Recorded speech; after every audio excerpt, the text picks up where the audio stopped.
Tingnan mo tong ginagawa niya. Matapos umiwas sa ilang atake ng kalaban, nagsimula pa siyang mangasar sa pamamagitan ng pagsasayaw. Pero ang yabang na yon, mauuwi pala sa malaking sorpresa.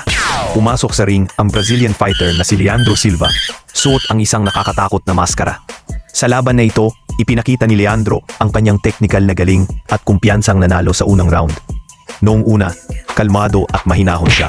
Pero unti-unti nanaig ang pakiramdam ng pagiging mas lamang sa kalaban.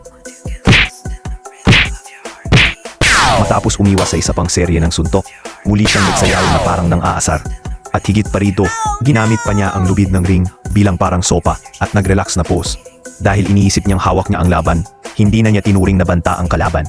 Kaya puro upensa na lang ang iniisip niya at nakalimutan ang depensa.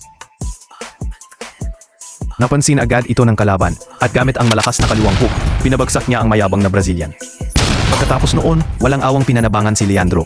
Hindi binigyan ng kahit kaunting pagkakataon para bumawi.